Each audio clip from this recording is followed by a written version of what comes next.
भारत माता की। भारत माता की। भारत माता की। नमस्कार।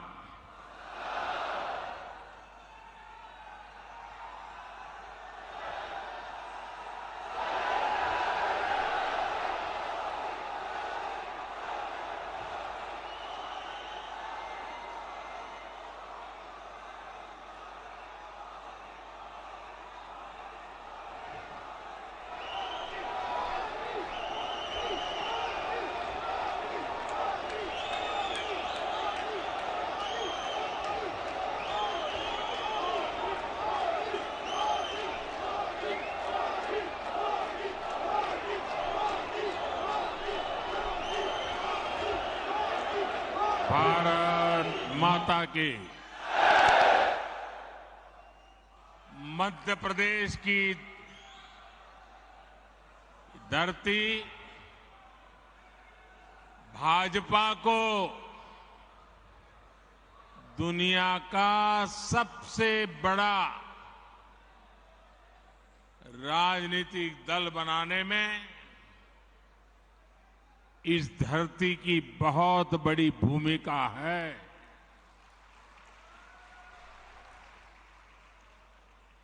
और इसलिए ऐसी ऊर्जावान मध्य प्रदेश की धरती पर मेरा बूथ सबसे मजबूत इस कार्यक्रम का हिस्सा बनते हुए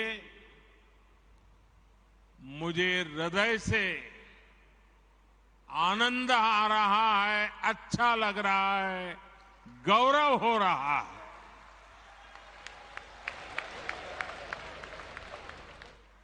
अभी कुछ ही देर पहले ही मुझे देश के 6 राज्यों को जोड़ने वाली 5 वंदे भारत ट्रेनों को एक साथ हरी झंडी दिखाने का अवसर भी मिला है।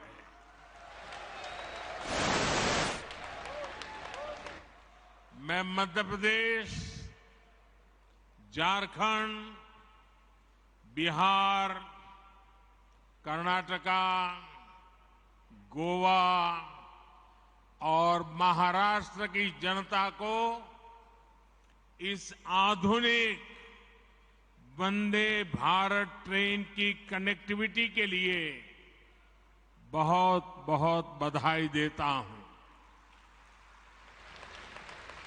और इसमें मैं एमपी को भी विशेष बधाई दूंगा, क्योंकि आज एक साथ 2 वंदे भारत ट्रेनें ये मेरे मध्य प्रदेश के भाई बहनों को मिली है। अभी तक यात्री भोपाल से दिल्ली के बीच वंदे भारत एक्सप्रेस के सफर का आनंद ले रहे थे। अब भोपाल से इंदौर और भोपाल से जबलपुर का सफर तेज भी होगा, आधुनिक भी होगा और सुविधा से संपन्न भी होगा। साथियों, मैं जानता हूं कि आप सभी अपने अपने बूथ में वर्ष भर बहुत व्यस्त रहते हैं। केंद्र सरकार के 9 वर्ष पूरे होने पर देश भर में जो कार्यक्रम हो रहे हैं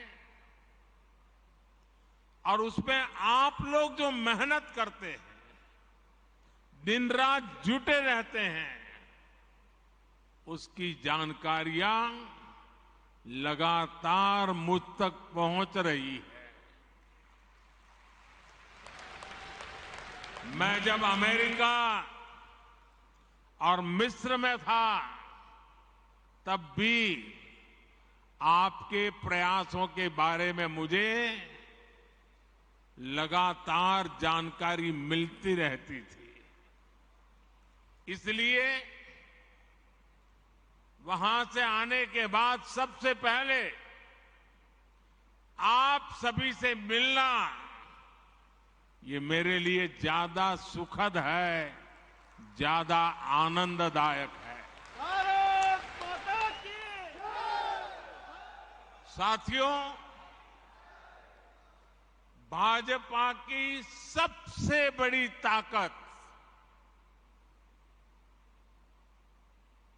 भाजपा की सबसे बड़ी ताकत ये सबसे बड़ी ताकत आप सभी कार्यकर्ता है। मोदी मोदी मोदी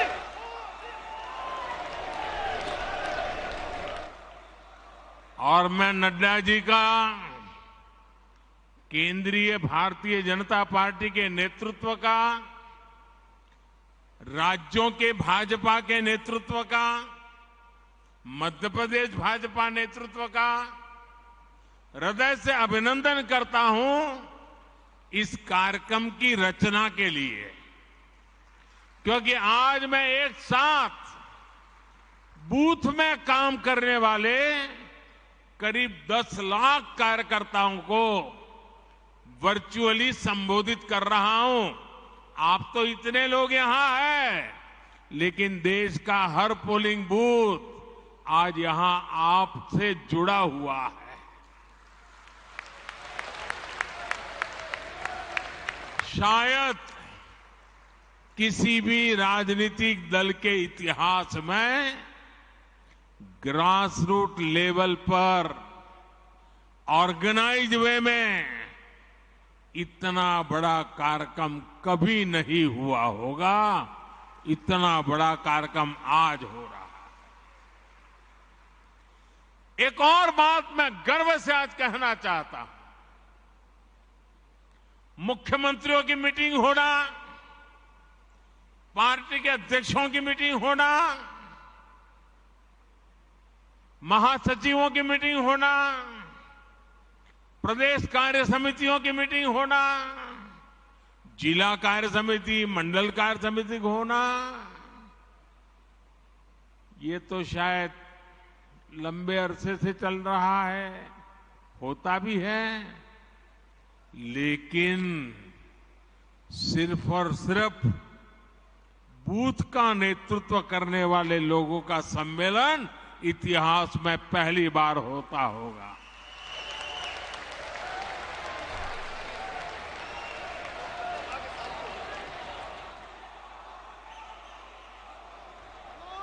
साथियों,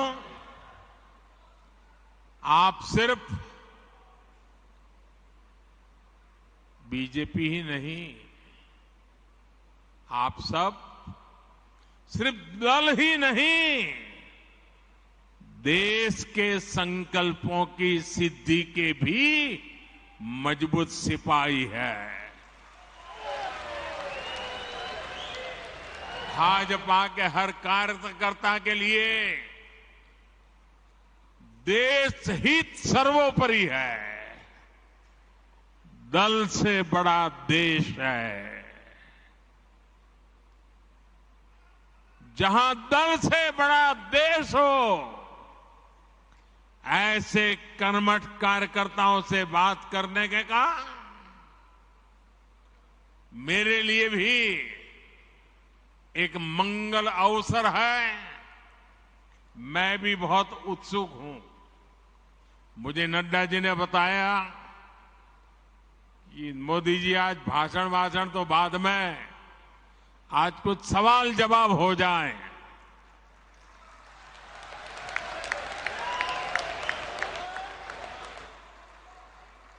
मैंने भी बात को मान लिया। आइए बातचीत का सिलसिला शुरू करते हैं। हमारी बहन जी वहां से जैसे भी आगे आज्ञा करेगी, मैं अपनी गाड़ी आगे चलाऊंगा।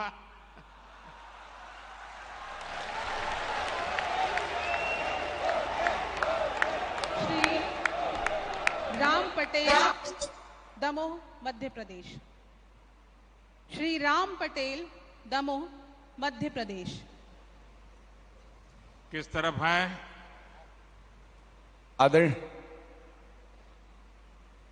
हाँ, बताइए बताइए। आदरणीय मोदी, दिख रहा है, मैं स्क्रीन पे देख रहा हूं, आपको बताइए। आदरणीय मोदी जी प्रणाम।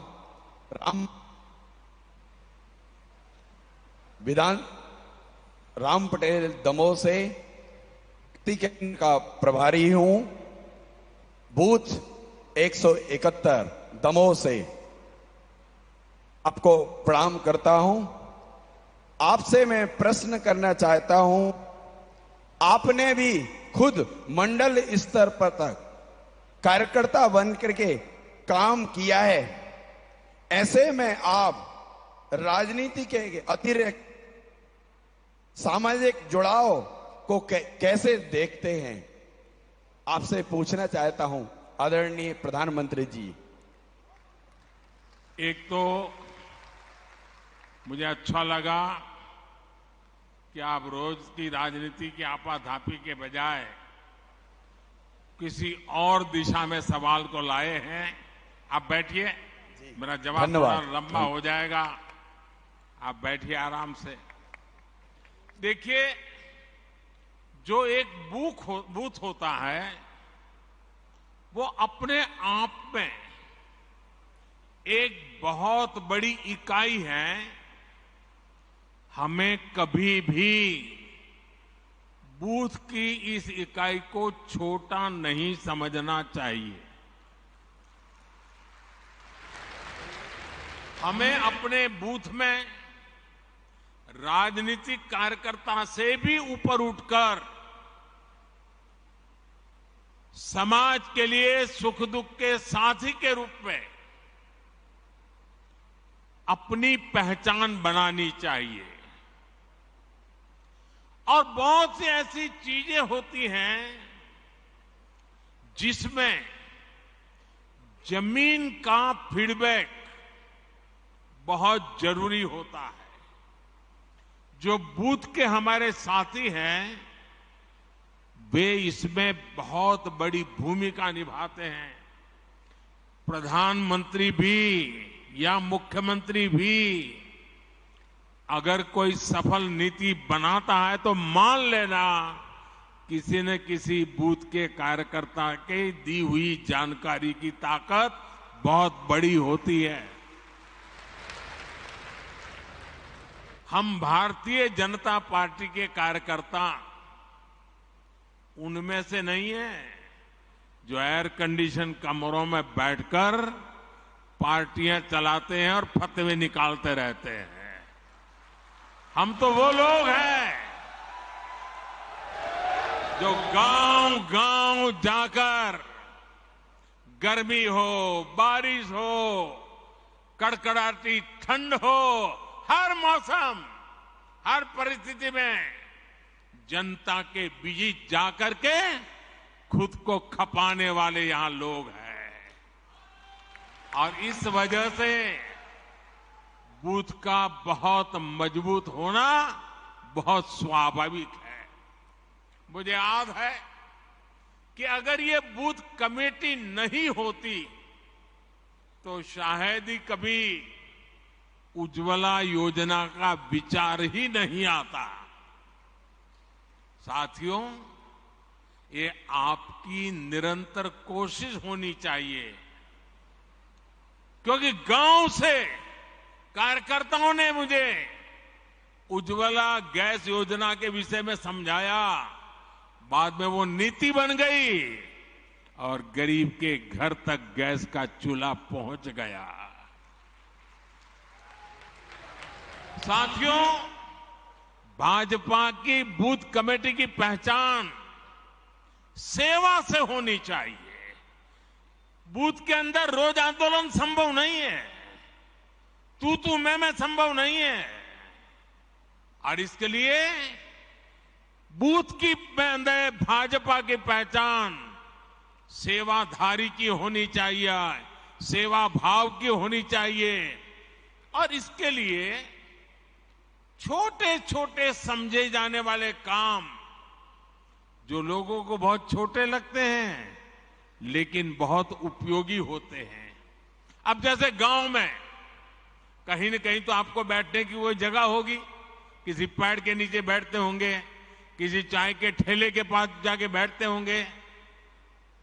क्या कभी आपने सोचा है कि सुबह अखबार पढ़ लिए, शाम को दोपहर के बाद वहां जाएंगे, एक खटिया में सारे अखबार लगा देंगे और गांव वालों जिसको भी अखबार पढ़ना होगा वहां आएगा, बैठेगा, अखबार पढ़ेगा, देश और दुनिया की बात करेगा। आपने तो अखबार पढ़ लिया था, लेकिन वो अखबार अब पूरे बूथ के लोगों के काम आ रहा है। देखिए, कोई खर्चा नहीं, वो आपको आपका नेता मानने लग जाएगा कि नहीं मानने लग जाएगा।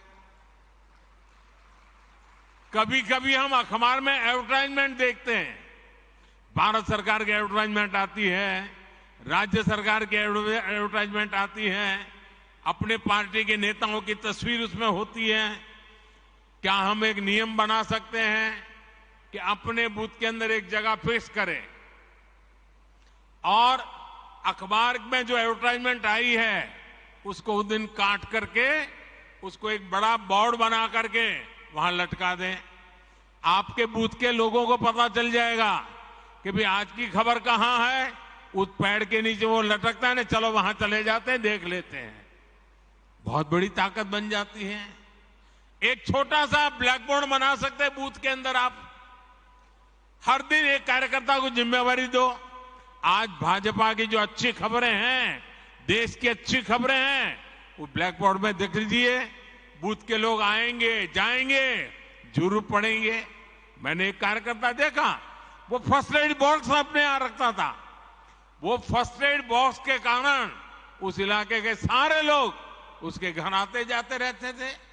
इससे गांव के लोगों में विश्वास बढ़ेगा कि अगर कोई समस्या हुई, कोई उपचार करवाना है, तो वो भाजपा के अपने भाई है ना, उसके घर में फर्स्ट एड बॉक्स है, चलो भाई पहुंच जाते हैं। घर में किसी की बीमारी है, थर्मोमीटर चाहिए, चलो उसके यहां से ले आते हैं।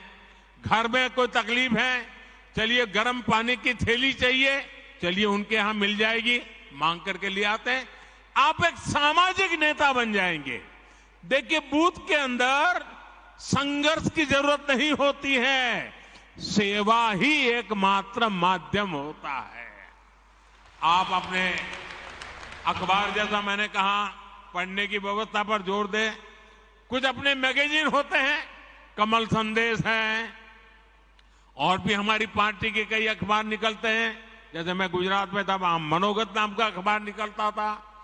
ये मैगजीन जो आता है, हमने तय करना चाहिए कि भाई चलिए मंडे को ये मैगजीन इस घर में देंगे, फिर दूसरे दिन सुबह जाके मांगेंगे, कल आपने पढ़ लिया होगा, ले लेंगे, दूसरे दिन दूसरे के घर देंगे, फिर 24 घंटे के बाद जाएंगे, फिर वहां से ले लेंगे। हमारा एक कमल संदेश होगा, हमारा एक मैगजीन होगा, तय करेंगे। अगला आने तक घर घर वो घूमता रहेगा, 30-40 घरों में जाएगा, फिर वापस आएगा। आप खुद तो अपने लिए खर्चा करते हैं, पढ़ते हैं, लेकिन वही अगर आप मोहल्ले में पहुंचा देंगे तो फायदा होगा। अब देखिए, गांव में खेती के समय यूरिया खरीदने के लिए गांव वाले निकलते हैं। हर कोई अलग अलग जाता है, हर कोई न कोई व्हीकल करके उठा करके ले आता है। मान लीजिए आपने गांव वालों को इकट्ठा कर दिया, उनका एक व्हाट्सएप ग्रुप बना दिया और आपने उनको कहा, अच्छा भाई देखिए, बताओ किसको कितना यूरिया चाहिए, चलिए 2-4 लोग मेरे साथ, और हम सब मिलकर के पूरा गांव का यूरिया एक ही व्हीकल में ले आए, तो किराया कम हो जाएगा, गांव के लोगों का पैसा बच जाएगा। वो आपको तारीफ करेंगे कि नहीं करेंगे? आपका गौरवगान करेंगे कि नहीं करेंगे? आपका कोई खर्चा हुआ क्या? नहीं हुआ। ऐसे छोटे छोटे काम हमने देखा है कि गांव हो या शहर, अगर कुछ करने की भावना सब में ही होती है पर अक्सर माध्यम नहीं होता है। लेकिन जैसे ही कोई व्यक्ति माध्यम बन जाता है, नेतृत्व करने लग जाता है, तो सेवा भाव वाले लोग उसके साथ जुड़ ही जाते हैं भैया। अगर कोई व्यक्ति घर घर जाकर कहता है कि कोई पुरानी किताब है तो मुझे दे दीजिए, आप देखेंगे हर घर से बच्चे आकर खुद अपनी किताब आपको पुरानी दे देंगे। आप जरा घर में उस किताबों को ठीक कर ले बूथ के कार्यकर्ता, और फिर जो गरीब बच्चे हैं उनमें वो किताब बांट दे अपने बूथ में। हर गरीब परिवार के पास किताब पहुंच जाएगी। आप उनको लगेगा अरे मेरे बच्चे पढ़ाई करें, इसकी वो चिंता कर रहा है। जब मैं गुजरात में मुख्यमंत्री था, मणिनगर मेरा विधानसभा क्षेत्र था, तो मैंने आंगनवाड़ी की चिंता करना काम अपने जिम्मे लिया। अपने कार्यकर्ताओं को तैयार किया, भाई आपको आंगनवाड़ी में चक्कर काटना है और क्या करना है, किसी न किसी नए साथी को ले जाओ। अगर खजूर की सीजन है, आंगनवाड़ी में जाकर हर एक बच्चे को 2-2 खजूर खिला दो। अगर बेर की सीजन है, आंगनवाड़ी के बच्चों को जाकर के 2-2 बेर खिला दो। अगर कोई अच्छी टॉफी आ गई है, 2-2 टॉफी जाके, न्यूट्रिशन का प्रॉब्लम भी सॉल्व होगा, उन गरीब परिवारों से भी दोस्ती बन जाएगी। और इस इलाके में कोई जाने या न जाने आप निकलेंगे, हर बच्चा आपको जानता होगा। ये एक बहुत बड़ी ताकत बन जाती है साथियों। इस ताकत पर हमें जोर देना चाहिए, और ये जितना करेंगे, हमें गांव गांव में, शहर में, कस्बे में जाकर इस तरह से काम करते रहना चाहिए। तब जाकर के हमारे बूथ की ताकत बनती है। जब आप जनता से जुड़े ऐसे छोटे छोटे काम करोगे, तो मुझे पक्का विश्वास है पूरे बूथ में कोई परिवार ऐसा नहीं होगा जो आपसे दूरी करेगा, वो आपसे नहीं जुड़ेगा।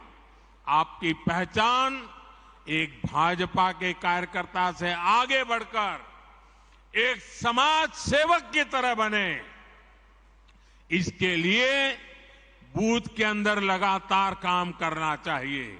और यहां से आप बूथों में जाने वाले हो, अलग अलग बूथ में रहने वाले हो, वहां जरूर जाकर के इन चीजों का प्रयोग कीजिए। आप देखना, आपकी तरफ देखने का, आपके बूथ के कार्यकर्ताओं की तरफ देखने का पूरा दृष्टिकोण बदल जाएगा। आइए, कुछ और साथी भी पूछना चाहते हैं, अगले सवाल पर चलते हैं। अगला प्रश्न Shri Salla Ramakrishnan, Andhra Pradesh. Good morning sir, my name is Salla Ramakrishna, Araku parliament district. कहां से बोल रहे हैं भाई? हाँ, दिखाई दिया। हाँ, बोलिए। नमस्ते। हाँ, my name is Salla Ramakrishna sir, screen पे आपको देख अरकू रहा पार्लियामेंट हूँ। डिस्ट्रिक्ट। एक आराम से फिर से बताइए, जरा आराम से सवाल बताइए। Salla Ramakrishna sir, Araku parliament district sir. I belongs to tribal community, Pader Assembly, booth number 281 sir. My question to you sir, our government is doing so much activities in India level sir, in village level also. As worker as a BJP, I want to ask how to go to the field to contribute in this process sir. बैठिए। आप काम तो कर ही रहे, कहीं ज्यादा काम करने के लिए कह रहे हैं।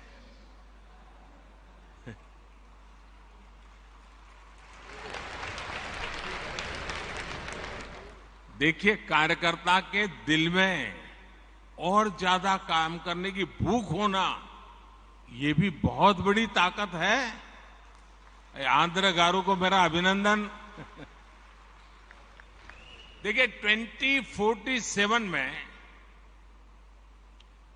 जब हमारे देश की आजादी के 100 साल होंगे और हम देश को विकसित भारत बनाना चाहते हैं, लेकिन भारत विकसित तभी होगा जब गांव विकसित होगा। और इसलिए हर गांव का संकल्प बनना चाहिए कि 2047 के पहले हमें अपना कार्य क्षेत्र गांव होगा, पंचायत होगी, नगर होगा, महानगर होगा, हमें उसे भी डेवलप बनाना है, समस्याओं से मुक्त करना है। और इसके लिए छोटे छोटे प्रयास ही बहुत बड़ी असर दिखा सकते हैं। जैसे कि हमारा गांव कैसे हरा भरा हो, कैसे गांव में स्वच्छता को लेकर हम अलग अलग कार्यक्रम शुरू कर सकते हैं, हम गांव में सोलर को कैसे बढ़ाएं, सोलर एनर्जी की गांव में कैसे आदत डालें। आज भारत सरकार सोलर एनर्जी पर इतना जोर दे रही है, हमारे भाजपा बूथ कार्यकर्ता ये ठान ले कि अगर किसी गांव में 100 घर है तो अगले 2 साल में वहां सौर ऊर्जा का ज्यादा से ज्यादा उपयोग हो। हमारे किसान हो, उनको समझाएं, सोलार पंप का उपयोग करिए, आपका पैसा भी बच जाएगा। ज्यादा से ज्यादा लोग कैसे सोलार लगवाए, हम उनको प्रेरित करें। काम सरकार का नहीं है, जनता जनार्दन में ले जाने का एक सकारात्मक तरीका है। उसमें बैंकों से जो कैसे मदद मिलती है, उनको बैंकों से मदद कैसे दिलवाए, आर्थिक सहयोग बैंकों से मिलता है, उन तक कैसे पहुंचे, उनको इनकी जानकारियां हम कैसे दें। आप जानते हैं केंद्र सरकार के प्रयासों से स्कूलों में ड्रॉप आउट रेट बहुत तेजी से कम होता जा रहा है, लेकिन फिर भी भाजपा कार्यकर्ता ये सोचे कि मैं जिस बूथ में काम करता हूं वहां कोई ड्रॉप आउट नहीं होगा। बेटा हो या बेटी 100% पढ़ेंगे, इसके लिए मैं काम करूंगा।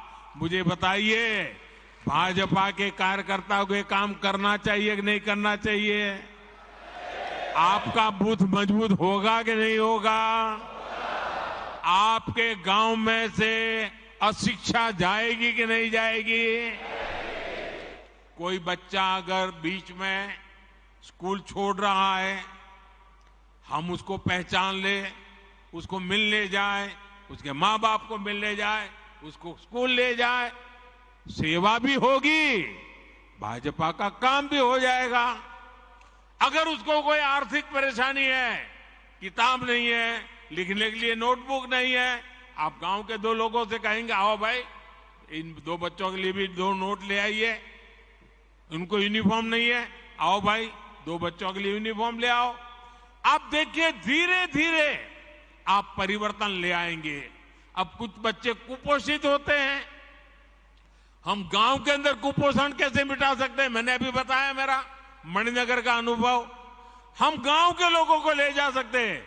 इतना ही नहीं, किसी को कहेंगे भाई जन्मदिन आंगनवाड़ी में मनाओ, आपके पिताजी की मृत्यु की तिथि है आंगनवाड़ी में मनाओ, आपकी शादी की सालगिरह है आंगनवाड़ी में मनाओ, घर से कुछ बना करके ले आओ, चलो इन 30-40 बच्चे होते हैं खिलाओ, कुपोषण भी जाएगा और उनको अपना जन्मदिन मनाने का आनंद भी आएगा। मैं मानता हूं कि हमने ऐसे तरीके ढूंढने चाहिए। और जितने जैसे जहां पर डेयरी का काम है वो दूध इकट्ठा कर करके पिला सकते हैं। मैं समझता हूं कि यही तरीके होते हैं जिन तरीकों से हम बहुत तेजी से आगे बढ़ सकते हैं। और मैं मानता हूं इसका आदत लोगों को भी लगेगा, ऐसा नहीं है कि नहीं लगेगा। और इसलिए मेरा आग्रह है कि हम इन बातों को ज्यादा महत्व दें। अपने गांव के अंदर इसी प्रकार के काम को, अब जैसे अंकुरित मूंग होता है, अंकुरित चना होता है, अपने घर में करें 100 ग्राम इतना अंकुरित हो जाएगा। आपने वहां बांट दिया आंगनवाड़ी में, आंगनवाड़ी के बच्चों का कुपोषण से लड़ाई लड़ने की ताकत आएगी, पोषण बढ़ेगा। देखिए, सरकार की योजनाओं से ज्यादा समाज की शक्ति जुड़ जाती है तो निश्चित परिणाम अवश्य मिलते हैं। और हम चाहते हैं कि 2047 भारत को विकसित बनाना है, तो ऐसी हर छोटी चीजों को, हर समस्या से हमें मुक्ति लेना नहीं है। वो और मुक्ति हम लाएंगे तो हम परिणाम लाएंगे। आप जानते हैं कि देश में नई नेशनल एजुकेशन पॉलिसी बनी है। उसमें एक बात कही गई है कि बच्चों को प्रैक्टिकल नॉलेज, पढ़ाना कम, सीखना ज्यादा, टीचिंग नहीं लर्निंग। ये जब आया है, क्या कभी हम जाएं स्कूल में और मास्टर जी से बात करें कि चलो आज बच्चों को हम जरा बाहर ले जाते हैं, मैं भी साथ में आता हूं और बच्चों को बताएंगे, देखिए भाई बरगद का पेड़ कौन सा है, चलो देखो, नीम का पेड़ कहाँ है, देखो, चलो ढूंढ के लाओ कौन सा पेड़ है, फूल है तो कौन सा फूल है। बच्चों की पढ़ाई भी हो जाएगी। कभी कोई कुम्हार होगा गांव में, चलो भी आज कुम्हार के घर जाएंगे, वो मिट्टी को कैसे काम करता है, मिट्टी में से घड़ा कैसे बनाता है। यानी स्कूल तो जो करती होगी, लेकिन मेरा बूथ का कार्यकर्ता उसके साथ जुड़ जाता है तो उन बच्चों के जीवन में भी बदलाव आता है। और नई एजुकेशन पॉलिसी, हमारी नेशनल एजुकेशन पॉलिसी अपने आप लागू हो जाती है। कई ही हस्तशिल्पी होते हैं, चीजें कैसे बनाते हैं, बच्चे जब बारीक से देखते हैं कि सुई धागे से ऐसे ऐसे काम होता है, बच्चे का एक विश्वास बनता है, हम एक सामाजिक कार्यकर्ता बन जाते हैं। और इसलिए मैं बूथ के भाजपा से कार्यकर्ताओं से यही कहूंगा कि आप वहां के जनजीवन से जुड़िए, उनकी रोजमर्रा की जिंदगी से जुड़िए। उनकी रोजमर्रा की जिंदगी में राजनीति नहीं होती है, उनकी रोजमर्रा की जिंदगी में आगे बढ़ने का इरादा होता है। उस आगे बढ़ने के इरादे को पहचानिए और अपने आप को उसके साथ जोड़िए, वो आपके साथ जुड़ जाएगा।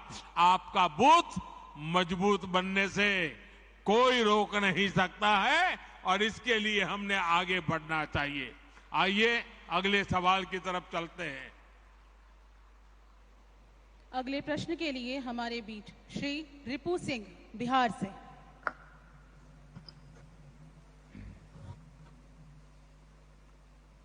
बताइए। माननीय प्रधानमंत्री जी, मैं बिहार के पावन धरती से मैं आपको प्रणाम करता हूं।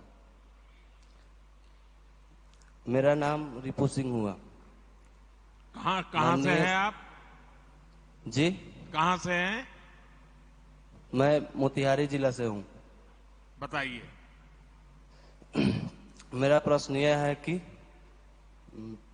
सरकार की कल्याणकारी योजनाओं को विकसित काम से जुड़े काम को ज्यादा से ज्यादा लोगों के पास कैसे पहुंचाया जा सकता है? बैठिए, मैं बताता हूं। कुछ बातें तो मेरी अभी मैं बता रहा था तब निकली थी। देखिए, ये काम हमारे कार्यकर्ता बेहतरीन तरीके से करते आ रहे हैं, लेकिन फिर भी हमें इसमें और अधिक ध्यान देने की जरूरत है। हमारा लक्ष्य सिर्फ किसी एक योजना का लाभ देना भर नहीं है, बल्कि हमारा लक्ष्य सैचुरेशन का है, 100% कवरेज का है। हर सुविधा का लाभ जिसका वो हकदार है, उनको 100% हमें पहुंचाना है।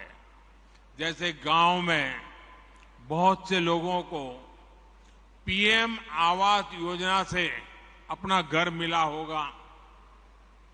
ये अपना घर उनको मिला है तो अब जब घर मिल गया है तो ये देखना कि जो लोग इन घरों में रहते हैं उन्हें मुद्रा योजना का भी लाभ मिल सकता है क्या वो अपना कोई व्यापार धंधा करना चाहते हैं, अगर कोई दुकान खोलना चाहते हैं, कोई कारोबार करना चाहते हैं, क्या उनको जाकर के योजना की बात बता सकते हैं? घर मिल गया है तो उसका विश्वास बन गया है, घर उसकी मालिका है तो बैंक से पैसा मिल सकता है और बैंक में जाएगा, आप उसकी मदद करेंगे तो उसको जो भी मदद मिलेगी वो अपना कोई कारोबार शुरू करेगा। अगर उससे पूछिए भाई आपको आयुष्मान कार्ड मिला है क्या, गरीब परिवार को 5 लाख रुपए तक की बीमारी के समय मदद मोदी जी के यहां से आती है, ये बता करके उसको कार्ड दिखाइए और उसको बताइए देखिए अपने गांव के फलाने को ये लाभ मिला है, टिकने को मिला है, पड़ोस वाले गांव को उसको मिला है, तो उसका विश्वास बढ़ेगा। वो पहले बीमारी छिपाता था, छिपाएगा नहीं। ये सारे काम, ये सारी चीजें देखने का काम भाजपा के बूथ कार्यकर्ता एक दायित्व समझकर अगर उसको करता है तो मैं समझता हूं कि सरकार की योजनाओं का सही लोगों को सही समय पे पूरा लाभ मिल सकता है। हमें ध्यान रखना चाहिए कि हमको गरीब को मुसीबत से मुक्त करना है। आप गांव के लोगों को सरकार की योजना के बारे में जानकारी देने के लिए सोशल मीडिया पर अपने गांव का बूथ का ग्रुप बना सकते हैं। आप नमो ऐप पर अनेक योजनाओं की जानकारी उनको दे सकते हैं। आपको देखना चाहिए आपके बूथ के लोग आपके एमपी के साथ सोशल मीडिया में जुड़े हैं, आपके एमएलए के साथ जुड़े हैं, आपके प्रदेश अध्यक्ष राष्ट्रीय अध्यक्ष उनके साथ जुड़े हैं, नमो ऐप के साथ जुड़े हैं। इनको आपने जोड़ना चाहिए, इनको सिखाना चाहिए, इससे उनको सभी योजनाओं का पता चलेगा और ये सारी बातें उनकी स्थानीय भाषा में होती है, अंग्रेजी जानने की जरूरत नहीं पड़ती है। जिस भाषा में लोग समझते हैं उस भाषा में आप जानकारी उनको पहुंचा सकते हैं। जब लोग मिले तो आप बताइए कि उस पर चर्चा कीजिए, उनसे बातें कीजिए। साथियों, एक चीज और मैं बीजेपी के हर कार्यकर्ताओं को कहना चाहता हूं, जब हम अपनी एक बात को तुलनात्मक तरीके से कहते हैं तो सामान्य मानवी को ज्यादा समझ आता है और इसके लिए हमें अध्ययन करना चाहिए। हमने अपने मोबाइल में लिख करके रखना चाहिए, अपनी डायरी में लिख करके रखना है। जब हम गैस कनेक्शन की बात करते हैं तो याद दिलाते हैं कि पहले इसी के लिए गैस कनेक्शन के लिए कहां कहां चक्कर काटना पड़ता था, किसकी सिफारिश लानी पड़ती थी, कितना भ्रष्टाचार करना पड़ता था। ये मोदी जी आए तब से सारा गया और आपको पहुंच रहा है। जब ये याद कराओगे ना तब उनको अपना काम की कीमत समझ में आएगी और इसका फर्क पड़ता है। आज देखिए उज्ज्वला योजना की वजह से गैस कनेक्शन मिलना कितना आसान हो गया है, उनको कितना लाभ हो गया है। तो हम जब कोई भी बात तुलना के साथ समझाते हैं तो वो लोगों को ज्यादा याद रहता है। आप देख रहे हैं कि आज हर घर जल योजना के तहत कितना बड़ा काम हो रहा है।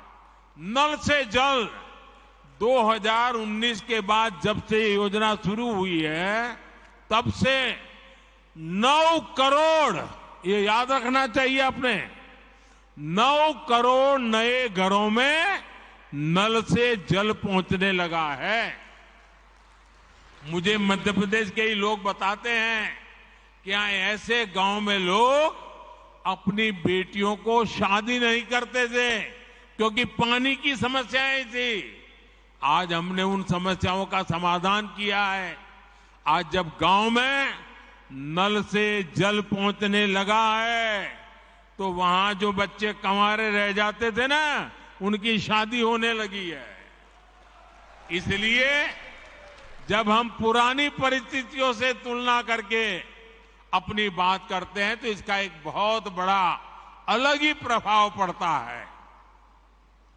आइए, और मुझे विश्वास है कि हम इन बातों को ठीक से करेंगे।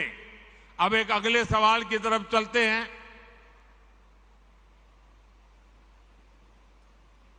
अगला प्रश्न है उत्तराखंड से बहन हिमानी वैष्णव का। जय बद्री विशाल माननीय प्रधानमंत्री जी। माननीय प्रधानमंत्री जी को मेरा सादर प्रणाम।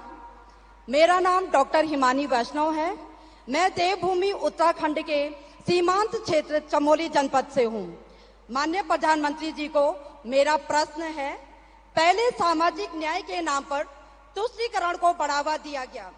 हमारी सरकार ने संतुष्टीकरण पर बल दिया और उनको भी पूछा जिनको किसी ने नहीं पूछा। पहले की तुलना में अब आए अंतर को हम सामान्य जन को कैसे बताएं?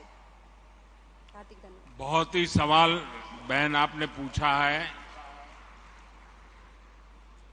कुछ लोग सिर्फ अपने दल के लिए जीते हैं, दल का ही भला करना चाहते हैं। वो ये सब इसलिए करते हैं क्योंकि उन्हें भ्रष्टाचार का, कमीशन का, मलाई खाने का, कटमनी का हिस्सा मिलता है। उन्होंने जो रास्ता चुना है उसमें ज्यादा मेहनत नहीं करनी पड़ती और ये रास्ता है तुष्टीकरण का, वोट बैंक का, गरीब को गरीब बनाए रखने, वंचित को वंचित बनाए रखने से ही उनकी राजनीति चलती है। तुष्टीकरण का ये रास्ता कुछ दिनों तक तो फायदा दे सकता है, लेकिन ये देश के लिए महाविनाशक होता है। ये देश के विकास को रोक देता है, देश में तबाही लाता है, देश में भेदभाव पैदा करता है, समाज में दीवार खड़ी करता है। एक तरफ इस तरह के लोग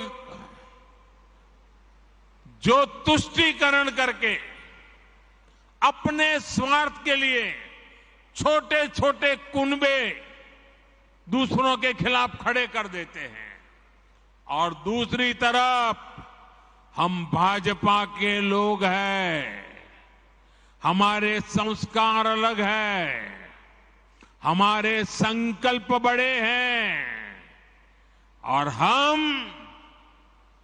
हमारी प्राथमिकता दल से पहले देश की है। और हम सब ये मानते हैं कि जब देश का भला होगा तो सबका भला होगा, जब सबका भला होगा तो देश आगे बढ़ेगा। और इसलिए भाजपा ने ये तय किया है कि हमें तुष्टीकरण के रास्ते पर नहीं चलना है, वोट बैंक के रास्ते पर नहीं चलना है। हमारा रास्ता कौन सा है? हम मानते हैं कि देश का भला करने का रास्ता तुष्टीकरण नहीं है, तुष्टीकरण नहीं है, तुष्टीकरण नहीं है। सच्चा रास्ता है संतुष्टीकरण, संतुष्टीकरण, संतुष्टीकरण। आज देश में जहां भी भाजपा सरकार है वहां हम संतुष्टीकरण के अभियान में लगे हैं। संतुष्टिकरण का रास्ता मेहनत वाला रास्ता होता है, उसमें पसीना बहाना पड़ता है। अगर बिजली मिलेगी तो सबको मिलेगी, तब लोग संतुष्ट होंगे। अगर नल से जल का अभियान चलेगा तो हर घर तक चलेगा, हर एक को पहुंचाने का प्रयास होगा। इसमें किसी के साथ भेदभाव नहीं होगा, जाति नहीं, बिरादरी नहीं, काका भतीजा मामा कुछ नहीं। जब भेदभाव नहीं होगा तो समाज में संतुष्टि बढ़ेगी। इसलिए हम संतुष्टिकरण के रास्ते पर बढ़ रहे हैं। साथियों, हमने देखा है कि कैसे तुष्टीकरण वाली गंदी सोच ने कुछ राज्यों के बीच में लोगों के बीच खाई पैदा कर दी। हमने देखा है कि यूपी में हमारे पासी भाई बहन, कोरी भाई बहन, खटीक भाई बहन और धनुक जैसी तमाम हमारे छोटे भाई बहन राजनीति के शिकार हुए और विकास से वंचित रह गए। उधर हम बिहार में देखें तो कोई दलित, कोई महादलित, और उसमें भी नई राजनीति और समाज को बांट दिया। इसकी वजह से एक वर्ग दूसरे वर्ग को आशंका से देखने लगा। कुछ जातियों पर विशेष ध्यान और कुछ जातियों की उपेक्षा। अगर हम दक्षिण भारत की तरफ देखें, वहां भी कभी कभी राजनेताओं ने ऐसे कई समाजों को बर्बाद करके रखा है, भेदभाव को बढ़ाया है। अब जैसे मैंने सुना है केरल में अड़ियन, काट्टूनायकन, कोचुवेलान, मालासार, तेन कुरुम्बन, जेनु कुरुम्बन, वेट्टा कुरुमन, मलय पंडारम, ये जातियों को विकास के रकम में पीछे छोड़ दिया गया। कुछ ही लोगों को मलाई मिलती गई। उसी तरफ अगर आप कर्नाटका में जाएंगे तो मलाई कुड़ी, पल्यान, शोलगा, विटोलिया, कोतवालिया, बारोडिया, उनकी भी उपेक्षा हुई।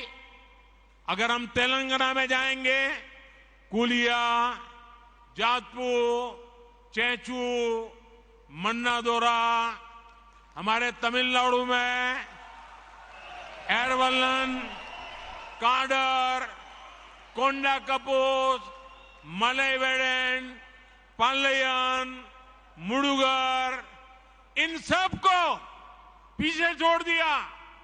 कोई इनकी परवाह नहीं करता। अनुसूचित जाति की बात करें तो उनके साथ भी ऐसे ही किया गया। केरल में अयनवर, कुसा, वल्लुवन, नलकादाया, पनन, तमिलनाडु में बेरा, माविलन, नैदी, थोटी, वल्लोन, जग्गली, जम्बुवलू, ऐसे अनेक जातियां हैं। क्या हारा करके रखा है उनका?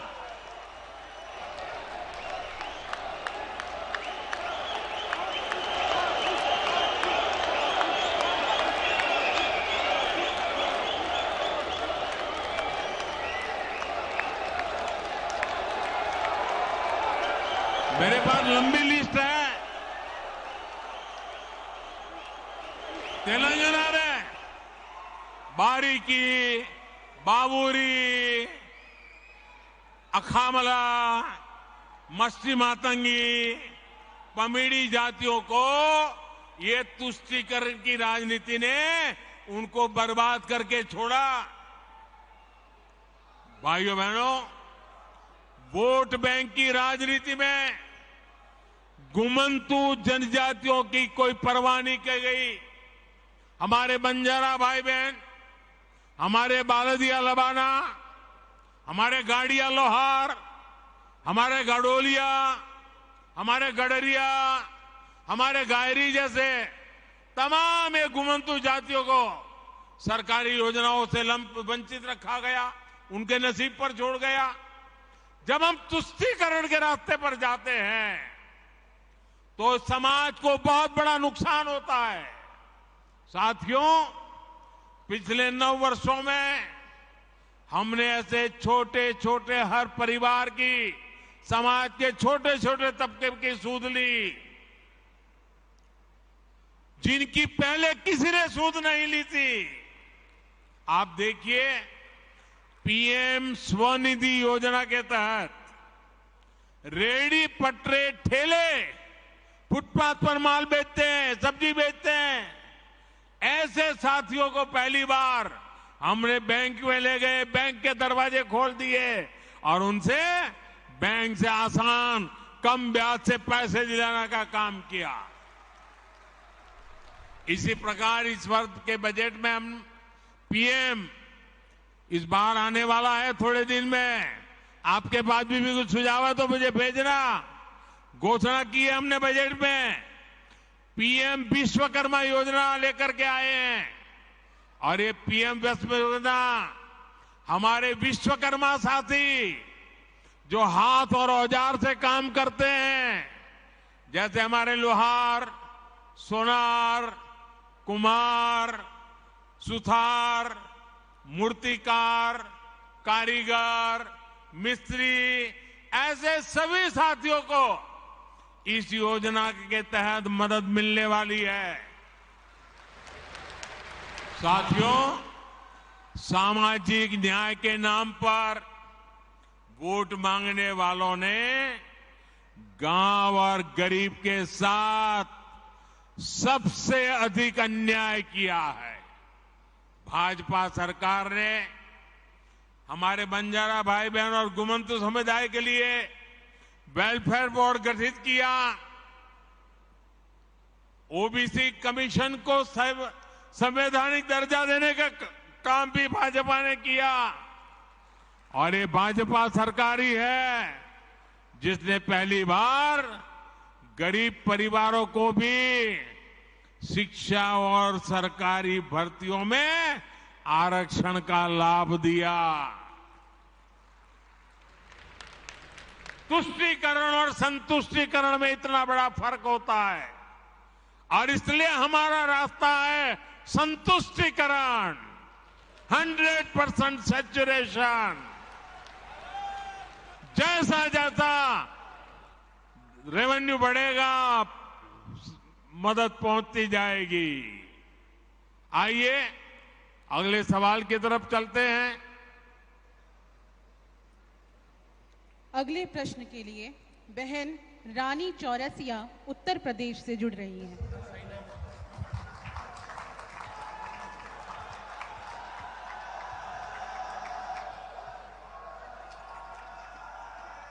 जय जय शीतला माता की। देश के यशस्वी प्रधानमंत्री जी को मेरा बहुत बहुत प्रणाम है।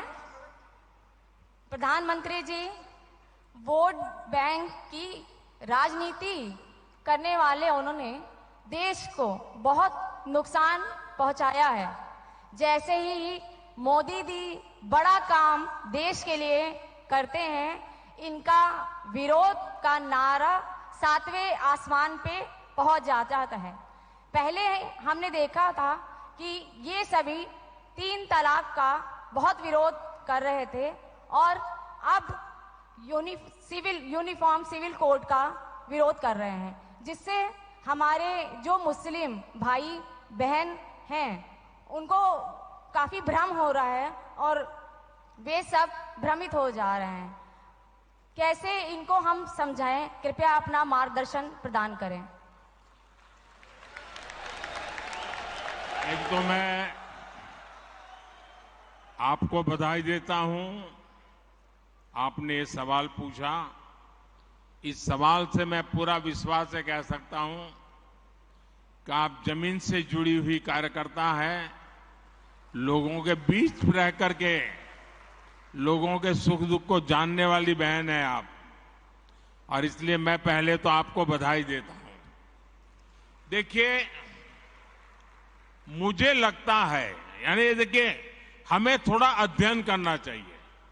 मुझे लगता है कि जो भी 3 तलाक के पक्ष में बातें करते हैं, 3 तलाक की वकालत करते हैं, ये वोट बैंक भूखे लोग मुस्लिम बेटियों के साथ बहुत बड़ा अन्याय कर रहे हैं।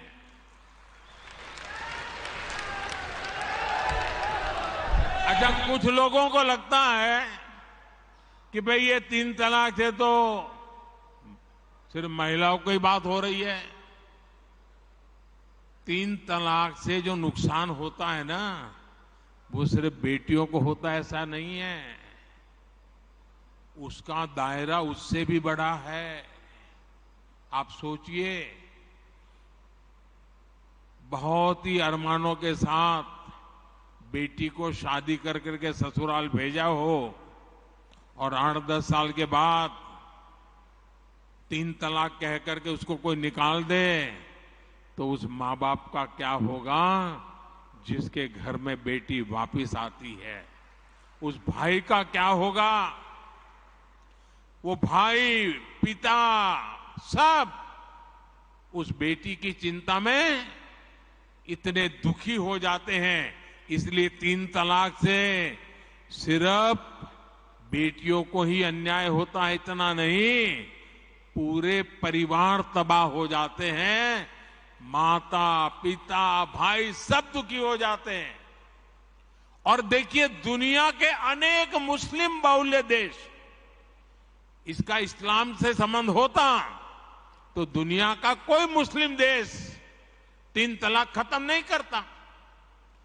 मुस्लिम बहुल्य देश जहां पूरी तरह इस्लाम राज्य है, वहां भी 3 तलाक बंद कर दिया है।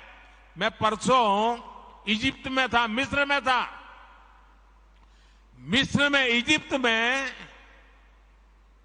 90% से ज्यादा सुन्नी मुसलमान समाज है, और इजिप्ट में आज से 80-90 साल पहले 3 तलाक की प्रथा को समाप्त कर दिया। हमसे 90 साल पहले। अगर 3 तलाक इस्लाम का जरूरी अंग है तो पाकिस्तान में क्यों नहीं होता भाई? अगर 3 तलाक इस्लाम का जरूरी अंग है तो इंडोनेशिया में क्यों नहीं होता? अगर 3 तलाक इस्लाम का जरूरी अंग है तो कतर, जॉर्डन, सीरिया, बांग्लादेश, ये तो सारे मुस्लिम बस्ती वाले देश हैं, वहां पर उनको बंद क्यों कर दिया? मैं समझता हूं कि मुसलमान बेटियों पर 3 तलाक का फंदा लटका कर कुछ लोग उन पर हमेशा अत्याचार करने की खुली छूट चाहते हैं। यही लोग 3 तलाक का समर्थन भी करते हैं, और मैं जानता हूं कि इसलिए ही मेरी मुस्लिम बहनें, बेटियां, मैं जब भी जहां जाता हूं वो भाजपा के साथ खड़ी रहती है, मोदी के साथ खड़ी रहती है। साथियों, भारत के मुसलमान भाई बहनों को भी ये समझना होगा कि कौन से राजनीतिक दल उन्हें भड़का करके उनका फायदा लेने के लिए उनको बर्बाद कर रहे हैं। आजकल हम देख रहे हैं कि यूनिफॉर्म सिविल कोड के नाम पर ऐसे लोगों को भड़काने का काम हो रहा है। आप मुझे बताइए, एक घर में परिवार के एक सदस्य के लिए एक कानून हो, परिवार के दूसरे सदस्य के लिए दूसरा कानून हो, तो क्या वो घर चल पाएगा क्या? कभी भी चल पाएगा क्या? फिर ऐसी दोहरी व्यवस्था से देश कैसे चल पाएगा? हमें याद रखना है कि भारत के संविधान में भी नागरिकों के समान अधिकार की बात कही गई है। साथियों, ये लोग हम पर आरोप लगाते हैं, लेकिन सच ये है कि यही लोग मुसलमान करते हैं। अगर ये मुसलमानों के सही मायने में हितैषी होते तो अधिकांश परिवार, मेरे मुस्लिम भाई बहन, शिक्षा में पीछे न रहते, रोजगार में पीछे न रहते, मुसीबत की जिंदगी जीने के लिए मजबूत नहीं रहते। और सुप्रीम कोर्ट ने बार बार कहा है, सुप्रीम कोर्ट डंडा मारती है, कह रही है कॉमन सिविल कोड लाओ, लेकिन ये वोट बैंक के भूखे लोग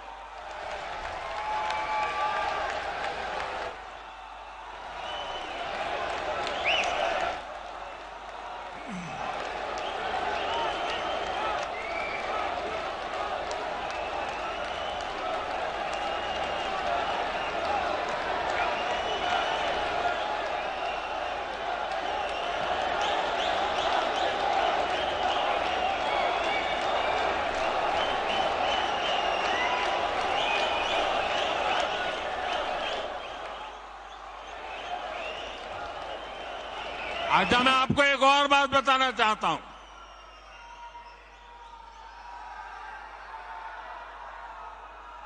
अगर आप हमारे मुसलमान भाई बहनों की तरफ देखोगे और मैं देखता हूं कि जो हमारे पसमानदा मुसलमान भाई बहन हैं, ये वोट बैंक की राजनीति करने वालों ने हमारे जो पसमानदा मुसलमान भाई बहन हैं, उनका तो जीना भी मुश्किल करके रखा हुआ है। वो तो तबाह हो गए, उनको कोई फायदा नहीं मिला है। वे कष्ट में गुजारा करते हैं, उनकी आवाज सुनने के लिए कोई तैयार नहीं है। उनके ही धर्म के एक वर्ग ने पसमानदा मुसलमानों का इतना शोषण किया है, लेकिन इसके ऊपर कभी देश में चर्चा नहीं हुई। जो पसमानदा मुसलमान है, उन्हें आज भी बराबरी का हक नहीं मिलता, उन्हें नीचा और अछूत समझा जाता है। इसी समाज में, मैं मुसलमान समाज की बात कर रहा हूं, मुसलमान भाइयों में जो हमारे पसमानदा भाई बहन हैं, जो पिछड़े हुए हैं, मैं उनकी बात करता हूं। पसमानदा मुसलमान मोची होते हैं, भिस्ती होते हैं, जोगी होते हैं, लाल बेंगी होते हैं, भटियारा होते हैं, मिरासी होते हैं, डफाली होते हैं, मुकेरी होते हैं, मदारी होते हैं, जुलाहा होते हैं, लंबाई होते हैं, बेदा होते हैं, बामणिया भी होते हैं, छिया होते हैं, लहरी होते हैं, हल्दर होते हैं, सिकदर होते हैं, कितनी ही जातियां।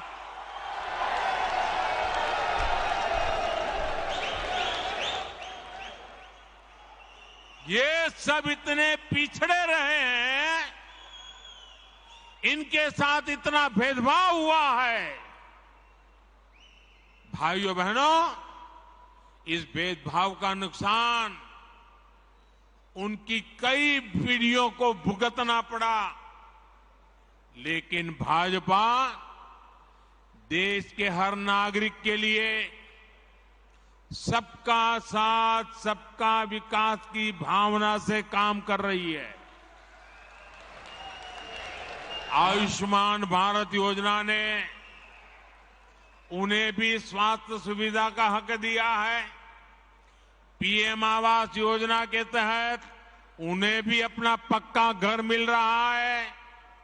बीजेपी के कार्यकर्ता जब इन तथ्यों और तर्कों के साथ मुसलमान भाई बहनों के पास जाएंगे तो उन्हें ज्यादा बेहतर तरीके से समझाएंगे और उनका भ्रम भी दूर होगा। और इसलिए आपने जो सवाल मुझे बहन जी पूछा है, बड़े विश्वास के साथ जाइए और उनके सुख दुख दूर करने में, उनकी कठिनाइयों को दूर करने में एक कार्यकर्ता के नाते समानता का भाव से आप प्रयास कीजिए। जरूर वो आपकी बात मानेंगे, समझेंगे भी। आइए अगला सवाल पूछते हैं। गुजरात राज्य से हेतल बेन जानी अपना सवाल पूछें।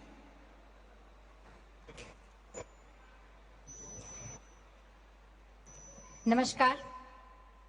आदरणीय प्रधानमंत्री श्री नरेंद्र भाई मोदी जी को मेरा शत शत नमन। मैं हेतल जानी गुजरात के सुरेंद्रनगर जिले से बोल रही हूँ। मैं आपसे एक सवाल करना चाहती हूँ कि भारतीय जनता पार्टी के खिलाफ कई दल एकजुट होकर, भारतीय जनता पार्टी के खिलाफ कई दल एकजुट होकर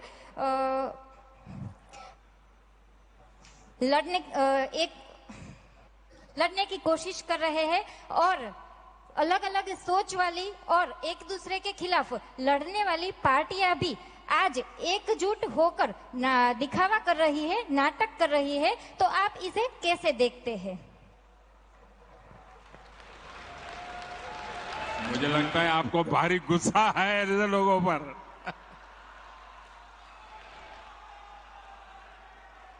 देखिए, ऐसे लोगों पर गुस्सा मत कीजिए, दया कीजिए उन लोगों पर।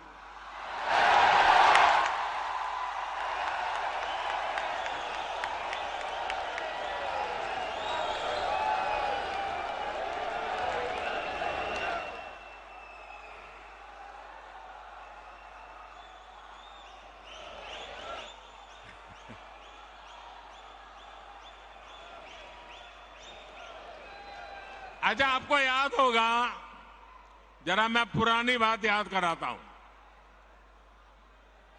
हमने 2014 का चुनाव देखा है और 2019 का भी चुनाव देखा है। देखा है ना? याद है ना? 2014 के हालात क्या थे, याद है ना? 2019 के हाल क्या थे, याद है ना?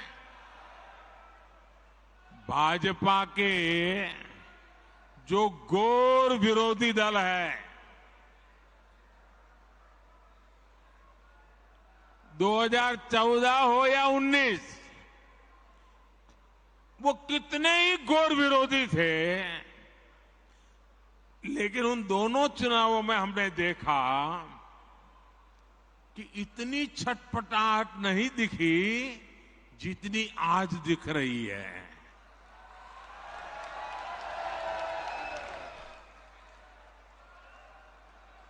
जिन लोगों को कुछ लोग पहले अपना दुश्मन बताते थे, पानी पी पी कर कोसा करते थे, गालियां देते थे, अब उन लोगों को आगे जाकर वो साष्टांग प्रणाम कर रहे हैं, नतमस्तक हो रहे हैं।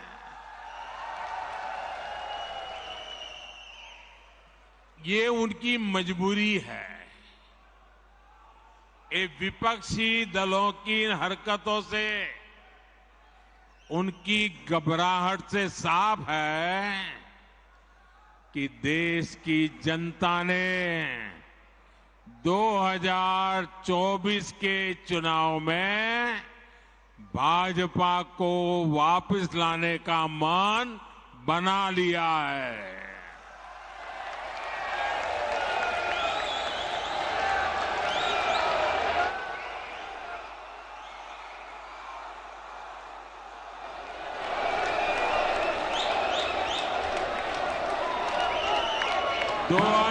2024 में फिर एक बार भाजपा की प्रचंड विजय तय है। इसी वजह से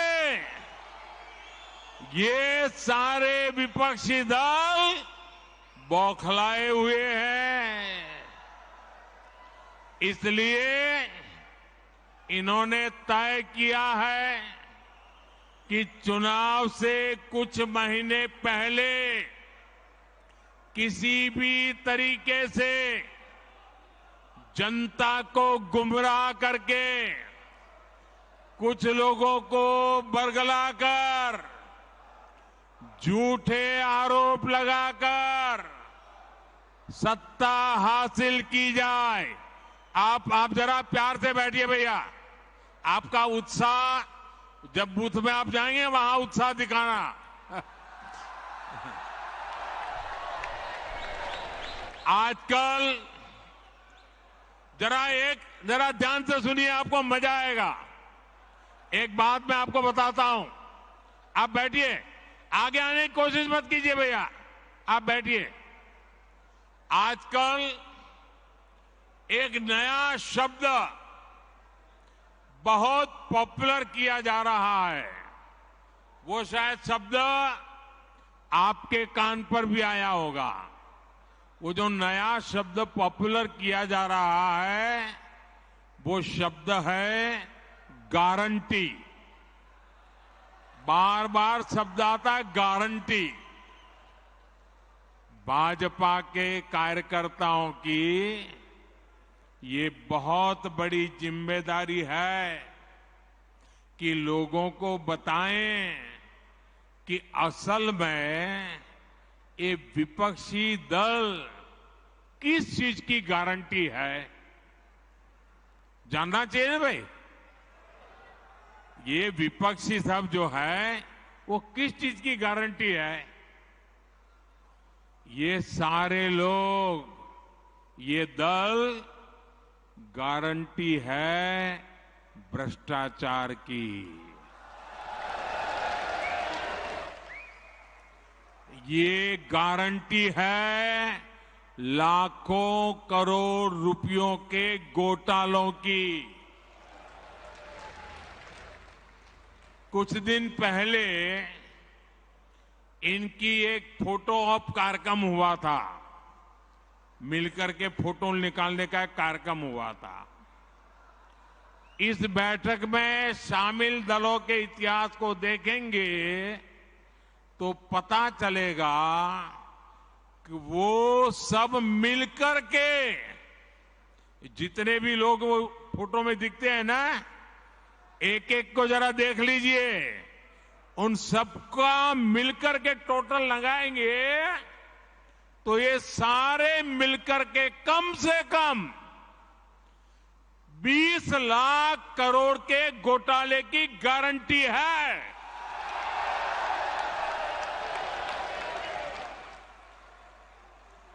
और कांग्रेस का घोटाला ही अकेले लाखों करोड़ों का है।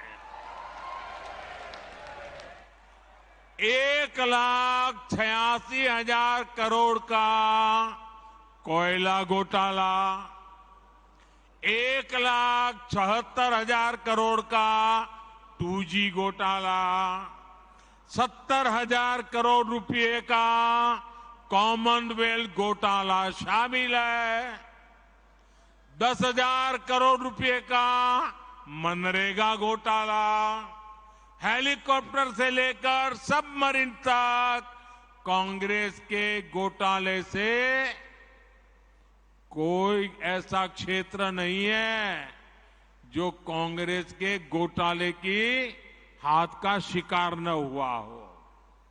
अब दूसरा देखिए, आरजेडी हजारों करोड़ के घोटाले का आरोप है। चारा घोटाला, अलकतरा घोटाला, पशुपालन शेड घोटाला, बाढ़ राहत घोटाला, आरजेडी के घोटालों की इतनी लंबी सूची है, अदालतें भी थक गई, एक के बाद एक सजा घोषित करती चली जा रही है।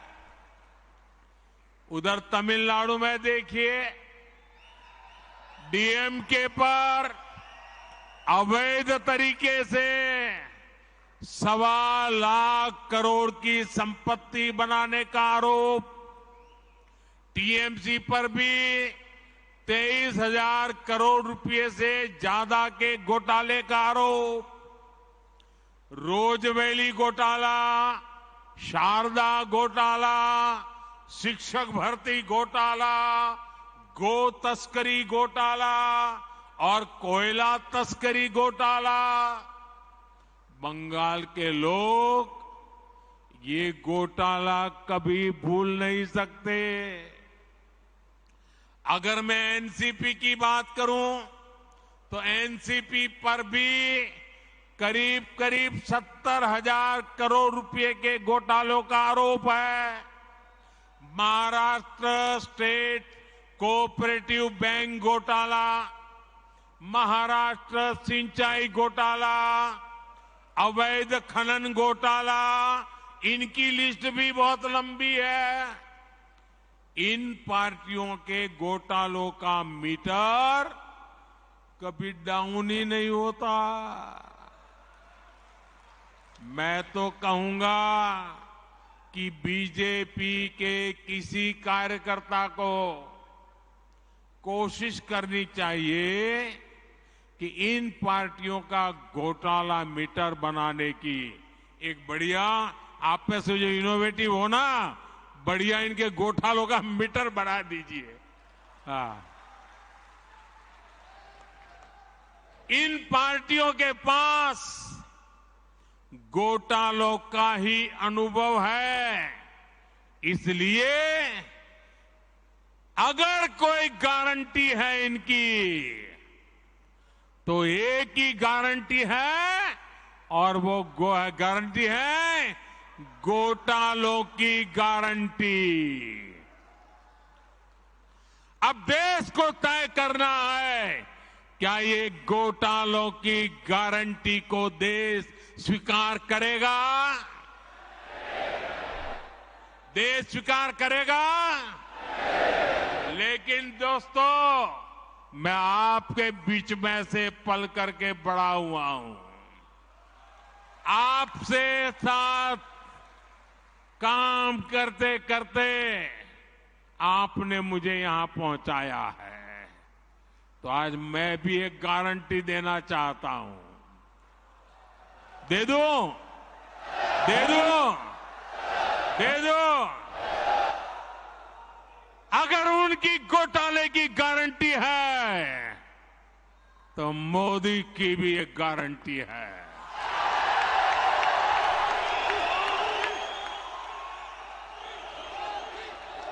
और मेरी गारंटी है, हर घोटालेबाज पर कार्रवाई की गारंटी।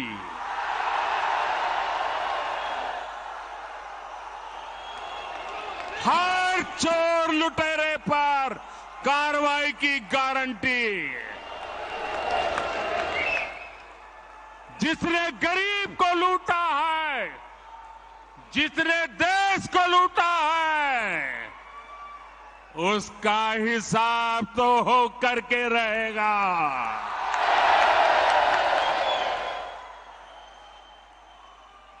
आज जब कानून का डंडा चल रहा है, जब जेल की सलाखें सामने दिख रही है, तब जाकर के ये जुगलबंदी हो रही है। इनका कॉमन मिनिमम प्रोग्राम भ्रष्टाचार के विरुद्ध एक्शन से बचने का ही है। भाजपा के बूथ स्तर के कार्यकर्ता इस बात को गांव-गांव तक पहुंचाएंगे तो लोगों को इनकी वास्तविकता का पता चल ही जाएगा। लोग स्वयं जागरूक है, वो देख रहे हैं इस विपक्षी एकता की कोशिश के पीछे सभी दलों की क्या मंशा है। उन दलों की असली पहचान 20 लाख करोड़ रुपए के घोटाले की गारंटी है। यही उनका इतिहास है। आप देखिए कि गांव में कोई अपराधी जब अपनी जेल में सजा काटकर गांव में आता है तो उसे लेकर क्या रवैया रहता है। वो लोग उसके पास जाते हैं और उसे जानने की उत्कंठा रहती है कि जेल कैसी होती है। जिनको खुद जेलने का डर होता है, अब पटना से बढ़िया जगह क्या हो सकती है। और आज हम देख रहे हैं कि कई लोग जो जमानत पर चल रहे हैं, जो घोटालों के आरोपी हैं, जिनके ऊपर भ्रष्टाचार के आरोप है, ऐसे लोग उन लोगों से जाकर मिल रहे हैं जो सजा काट रहे हैं या जेल में से अनुभव लेकर के आए हैं। ये इस तरह एक दूसरे को बचाने में उसकी कोशिश कर रहे हैं। ये देश के लोगों को समझना है और देश के लोग हमसे भी ज्यादा इन बातों को भली भांति समझते हैं। साथियों, कोई गरीब ये नहीं चाहता कि उसके बच्चों के नसीब में भी गरीबी रहे। हमें लोगों को ये बताना होगा कि उन्होंने अपने बच्चों का भविष्य सुधारने के लिए जिनको वोट दिया उसका क्या परिणाम हुआ। परिवार के नाम पर वोट मांगने वालों ने अपने परिवार का भला किया। अब आपको सोच समझकर तय करना है कि आप किसका भला होता देखना चाहते हैं।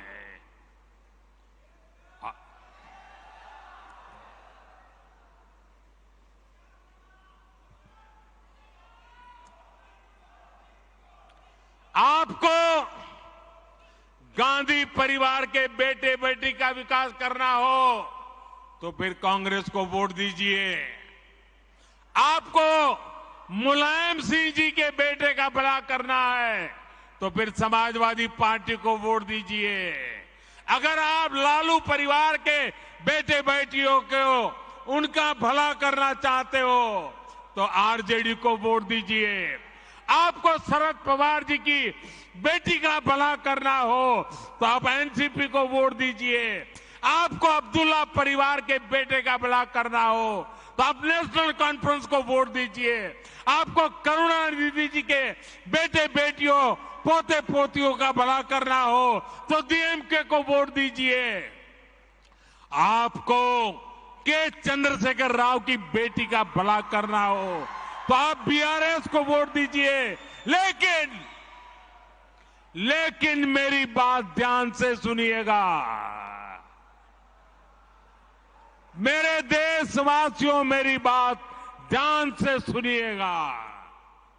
अगर आपको अपने बेटे का, अपनी बेटी का, अपने पोते का, अपनी पोती का, अपने नाते का, अपनी नाती का, अगर आपको अपने परिवार के बच्चों का भला करना है तो आप वोट भाजपा को दीजिए।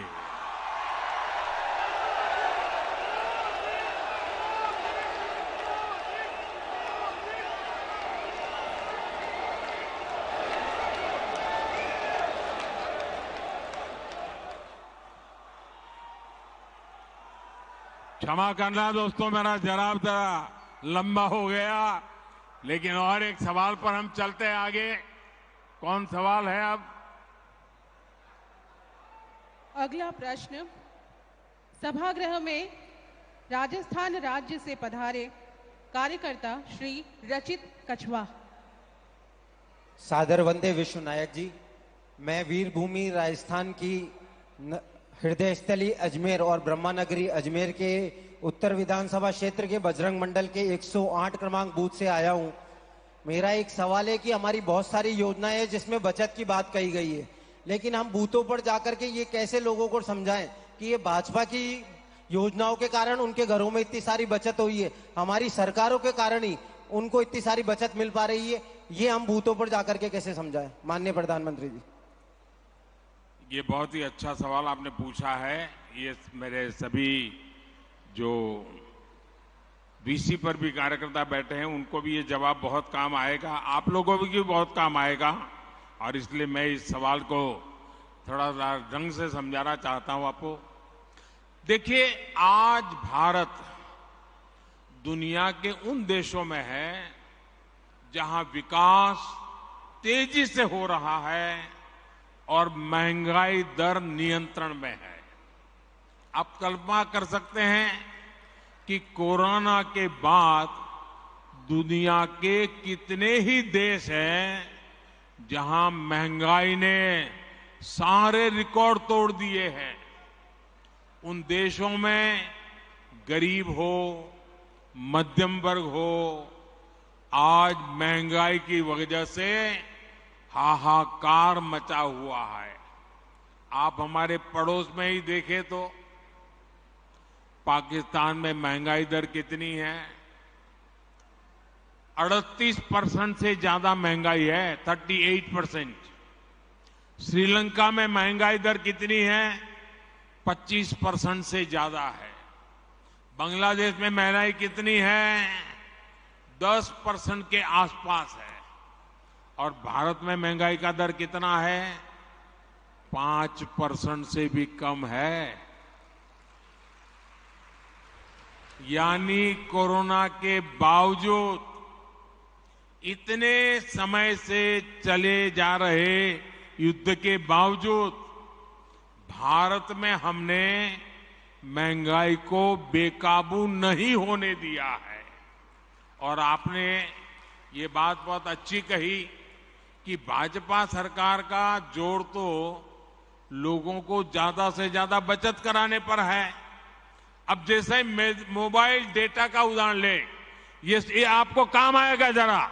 ये जो मोबाइल डेटा है ना, आप कभी यूट्यूब दिखना फलाना करते होंगे तो आपको जरा ध्यान करेगा।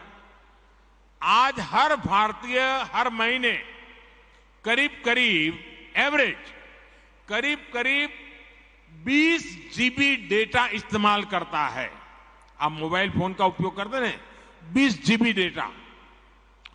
अगर 2014 से पहले जब हमारे देश में कांग्रेस की सरकार थी, उस समय 1 जीबी डेटा अगर आप उपयोग करते थे तो उसकी कीमत लगती थी 300 रुपया, करीब 300 रुपया। उस हिसाब से अगर आज आप देखते तो आपका मोबाइल का बिल हर महीने कम से कम 6,000 रुपया महीने आता। अगर 2014 वाली कांग्रेस की सरकार के हिसाब से देखें तो आज मोबाइल का फोन एवरेज आपका 6,000 रुपया आता। लेकिन भाजपा सरकार ने डेटा को गरीब के लिए बिल्कुल सस्ता कर दिया है। इसलिए अब आपका मोबाइल 20 जीबी डेटा के लिए उसको कितना देना पड़ता है? मुश्किल से 200-300 रुपया देना पड़ता है। मतलब कि आपका करीब 5,000 रुपया हर महीने बच रहा है। जिसके भी पास मोबाइल है करीब 5,000 रुपया बच रहा है। आप गांव के लोगों को समझा सकते हैं कि मोदी सरकार होने का मतलब क्या होता है। एक और उदाहरण देता हूं मैं आपको, एलईडी बल्ब का। जब कांग्रेस के समय के ये जो लट्टू होते हैं ना, ये एलईडी बल्ब 300-400 रुपये में बिकता था। 300-400 रुपया। आज बीजेपी सरकार में एलईडी बल्ब की कीमत हो गई 50-60 रुपया। कहां 300-400 और कहां 50-60। और बीते वर्षों में जो करीब करीब 40 करोड़ सस्ते एलईडी बल्ब दिए गए, उसकी वजह से गरीब और मध्यम वर्ग का हर साल जो बिजली का बिल था वो करीब 20,000 करोड़ रुपया कम हुआ है। ये 20,000 करोड़ रुपया लोगों के जेब में कहीं न कहीं बचा है। किसी का 100, किसी का 200, किसी का 500। आपने प्रधानमंत्री भारतीय जन औषधि परियोजना यानी पीएम बीजेपी के बारे में भी सुना होगा। अब दवाई की दुकानें, जन औषधि दुकानें देखा होगा आपने। आप पोलिंग बूथ में जाइए ना, लोगों को जरूर है जन औषधि दुकान वाला जरूर बताना। आज जन औषधि के स्टोर में उत्तम से उत्तम प्रकार की दवाई सस्ते से सस्ते में मिलती है। इस स्टोर की वजह से गरीब का करीब करीब 20,000 करोड़ रुपया बचा है। अगर एक परिवार में 60, 70, 80 साल के बुजुर्ग है और डायबिटीज है, अगर उनको महीने में 2,000 की दवा लगती है तो जन औषधि केंद्र में 100-150 रुपये में दवाई मिल जाती है और उनका महीना भर निकल जाता है। ये लोगों का पैसा बचाने का भाजपा का ये तरीका है। दोस्तों, आपके बूथ में ऐसे भी बहुत लोग होंगे जिन्होंने आयुष्मान भारत योजना का लाभ लिया है। आयुष्मान भारत योजना से गरीबों को अस्पताल में 5 लाख रुपए तक के मुफ्त इलाज की सुविधा मिलती है। इस योजना की वजह से करीब करीब 5 करोड़ लोगों ने अस्पताल में भर्ती होने के बाद अपना इलाज कराया और 1 पैसे का खर्च नहीं हुआ है। अगर आयुष्मान भारत योजना नहीं होती तो इन गरीबों को अपने इलाज में 80,000 करोड़ रुपए से ज्यादा खर्च करना पड़ता। अभी 80,000 करोड़ बचा कि नहीं बचा? ये गरीब का भला हुआ कि नहीं हुआ? ये मध्यम वर्ग के परिवार का भला हुआ कि नहीं हुआ?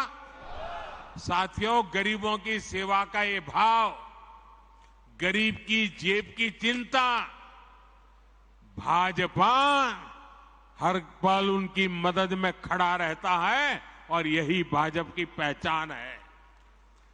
लेकिन विपक्ष की पार्टियां कैसे गरीब और मध्यम वर्ग की जेब काट रही है, ये भी देश के लोगों को बताना चाहता हूं। ये विपक्षी लोग पेट्रोल की कीमतों पर बहुत हाय तौबा मचाते हैं। देश के लोगों को राहत देने के लिए केंद्र सरकार ने 2 साल में 2 बार एक्साइज ड्यूटी कम की है। लेकिन ज्यादातर राज्यों में जहां बीजेपी सरकार नहीं है, वहां इन राजनीतिक दलों ने इस कटौती का लाभ जनता में ट्रांसफर नहीं किया है। इन राज्यों ने अपने स्टेट का वेट बढ़ाकर जनता से वसूली का अभियान चालू रखा है। आज यूपी, गुजरात, हरियाणा, उत्तराखंड, जहां भाजपा सरकार है ना, वहां पेट्रोल की कीमत 100 रुपये से कम है। लेकिन बिहार में पेट्रोल 107 रुपया, राजस्थान में 108, तेलंगाना में 109, केरला में 110। क्यों भाई? इन राज्यों में जिन दलों की सरकारें हैं वो जनता के साथ, गरीब और मध्यम वर्ग के साथ विश्वासघात कर रहे हैं। साथियों, इन राज्यों के बूथ कार्यकर्ताओं को ये सच्चाई अपने बूथ के लोगों के सामने बार बार उजागर करनी चाहिए। पेट्रोल स्टेशन पे जाके खड़े होकर पर्चे बांटने चाहिए। देखिए, गुजरात में इतने में मिलता है, यूपी में इतने में मिलता है, भाजपा राज्य में इतने में मिलता है, ये केरल में इतने में मिलता है, तेलंगाना में इतने में मिलता है, बिहार में इतने में मिलता है। तो लोग चौंक जाएंगे क्या हो रहा है। और इसलिए चीजों की जानकारियों के साथ आप जितना बताएंगे, उतनी आपकी सच्चाई पर लोगों का विश्वास बढ़ेगा भाइयों। आइए एक और सवाल के लिए आगे बढ़ते हैं।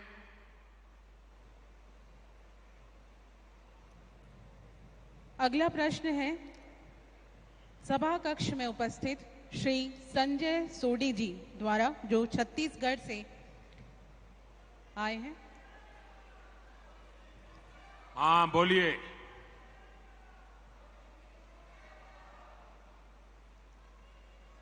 हाँ बताइए बताइए। आपका माइक नहीं चल रहा है।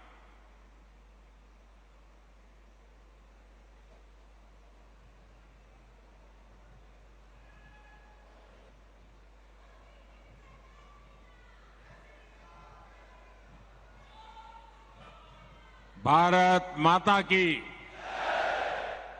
भारत माता की। हाँ बताइए जी।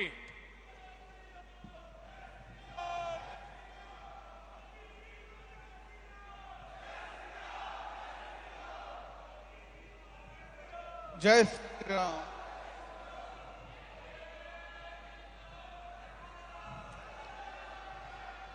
हाँ बोलिए बोलिए। ये नारे तो चलते रहेंगे, आप बोलिए।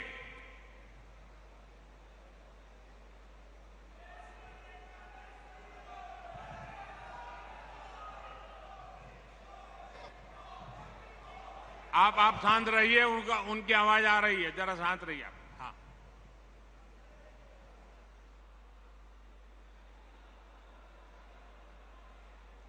हाँ बताइए।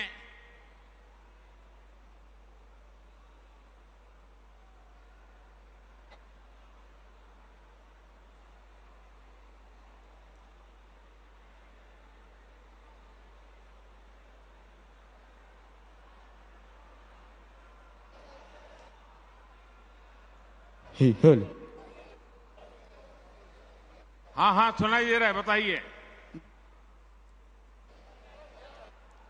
क्या हो रहा है। हाँ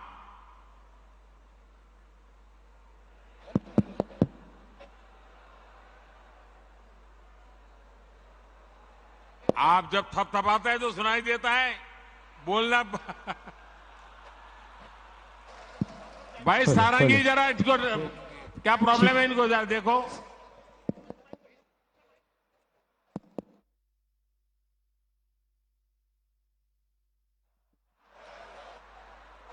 माइक।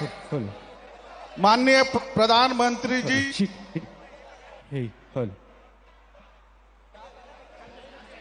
आपकी आवाज सुनाई दे रही है, आप सब कुछ गड़बड़ किए बिना बोलना शुरू करो।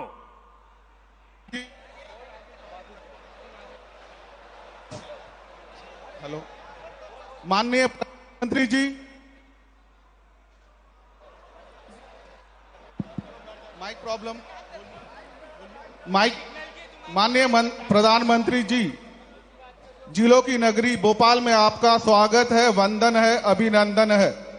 मैं छत्तीसगढ़ की पावन धरा से आपको मेरी ओर से हाथ जोड़ के जय जोहार, सेवा जोहार करता हूं। मैं संजय सोडी, शक्ति केंद्र क्रमांक 1 सुकमा का प्रभारी हूं। मैं छत्तीसगढ़ के अंतिम छोर सुकमा जिला का निवासी हूं, जिसको आप सब नक्सलगढ़ के रूप में जानते हैं। मैं दक्षिण बस्तर के उन आदिवासी भाइयों के विषय में, वहां के अन्य समाज के जो किसान हैं, उनके विषय में कहना चाहता हूं। उनके पास उपजाऊ जमीन होने के बावजूद आज वो पिछड़े हैं।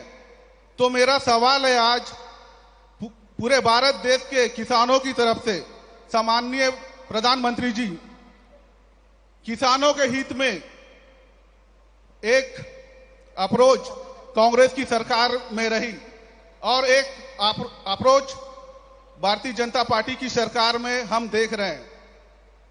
इस अंतर को हम सामान्य जनों को, आम जनों को कैसे बता सकते हैं और उन्हें कैसे समझा सकते हैं? बहुत बहुत धन्यवाद। आपने किसानों का विषय लिया, अच्छा किया, क्योंकि मैं कब से बात कर रहा था, शायद ये विषय छूट जाता अगर आप न पूछते तो।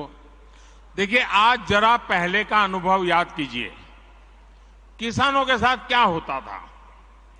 कांग्रेस की सरकारों के दौरान सूखा पड़ता था तो परेशानी किसान की होती थी, बाढ़ आती थी तो किसान की सूद लेने वाला कोई नहीं होता था, किसान के नाम पर मदद को बिचौलिए खा जाते थे। कांग्रेस की एक ही नीति थी, पहले किसानों को संकट में पड़ने दो और फिर कर्ज माफी के नाम पर झूठ बोलकर वोट की फसल काटो। ये उनका तरीका रहता था।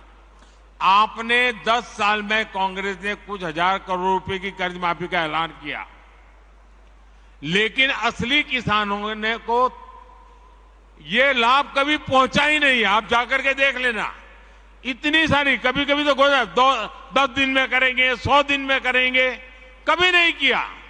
क्योंकि ज्यादातर जो छोटे किसान होते हैं उनका तो बैंक में खाता भी नहीं होता है, और वो तो साहूकार के पास से और लोगों से पैसे लेकर के अपनी बेचारे की गाड़ी चलाते हैं। और इसलिए ये कर्ज माफी के नाम पर राजनीति करते थे, देते नहीं थे, और छोटे किसान को तो नसीब ही नहीं होता था।